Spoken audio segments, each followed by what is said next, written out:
Another film I want to talk about. You've seen Who Framed Roger Rabbit, right? I have, but honestly, I don't think I've seen it in its entirety.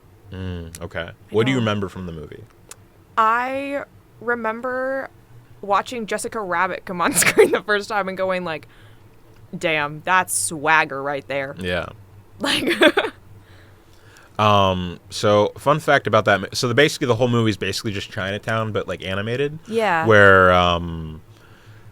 main character, he's kind of racist against cartoons because a cartoon killed his brother. That's right. And the whole movie is about him trying to overcome his racism.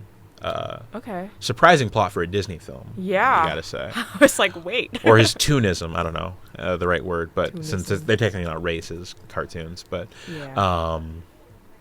and like the whole thing is like, so cartoons, the way animated cartoons are filmed like movies, and like, so it's just like the cartoons are alive and they just like act in these films like regular actors would, but they're treated like second class citizens, like an analogy for like basically black people in a way. They even have like this cartoon club where like like real people can come in to the club and they can drink and they can enjoy the performances, but cartoons can only perform. They can't like drink or hang out with like the people.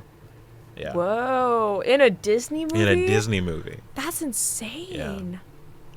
It's really good. The whole thing is about like Roger Rabbit being framed for a man's murder Yeah. that he thought, because basically the night before the guy gets murdered, Roger is led to believe that he was playing patty cake with his wife, an analogy for sex. Mm-hmm. But they're literally playing patty cake because it's a children's film. Yeah. So that happens. And everyone thinks, oh, because this happened, Roger also got drunk, Roger Rabbit. And we think that he killed him because he had the most motive. So he's on the run the entire time. But yeah. And that's the movie. Mm-hmm. And it's actually based off a book. It's an... Ooh, that would have been a great adaptation because it's an adaptation. Oh my god. We talked about that. Oh, dang. It's based off this book that's like so completely different called Who Censored Roger Rabbit.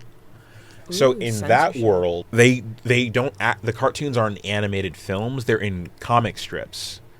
And they Okay. don't talk like they do like we are right now. Like all their words come out in like speech bubbles and you just read them. Oh. Yeah. So that's why they have to do comic strips. Mm-hmm. And Roger Rabbit is one of the main characters of this movie, and it's not about Eddie Valiant trying to like help Roger like stop from being like framed for this murder and find the true culprit. It's about him trying to help Roger Rabbit solve his own murder. Oh. Because in this world, interesting. the cartoons can make duplicates of themselves, which they usually use for comic strips. Yeah. So if there's like a stunt that's dangerous, they can use the duplicate to do that, and then they don't have to worry about getting hurt. So basically, Roger Rabbit is murdered, and but before he was murdered, he was able to make this really good copy because basically the copies usually only last a couple hours. This one lasts like multiple days, and he's trying that the Roger copy went out to run some errands, and he came back to find the real Roger murdered. So he turns to Eddie for help to see who solved his murder. Turns out it's a far darker story, and Roger's not a good person in the story as opposed to the Disney movie. Oh. And it turns out the whole thing was like a genie that shot with a gun that shot Roger when he like came out of like the lamp basically. So that obviously didn't work for a children's movie. No. So they had to change like a lot. Also, fun fact: there were multiple people that they were considering for the detective Eddie Valiant. Harrison Ford was one of them. He said no because he just didn't feel like it. He probably is just at home chilling, waiting for the next Indiana Jones movie to Yeah. start filming. Bill Murray, he said it's the role he regrets not doing the most. Because the way you would contact him was he didn't have an agent. He had an answering machine, and then he would only check it sometimes. And like if you messaged him and he checked it around the time and it wasn't too late, then he would get it. But yeah, that's just how he does things. He's not a tech guy.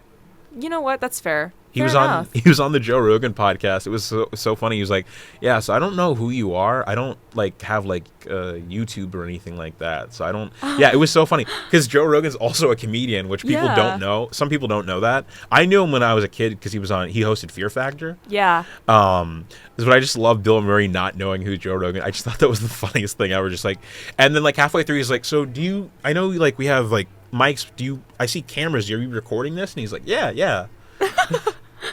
He doesn't know what a podcast is. Oh my god. It's like, so is this like a production? And I'm not gonna find this ever. Yeah.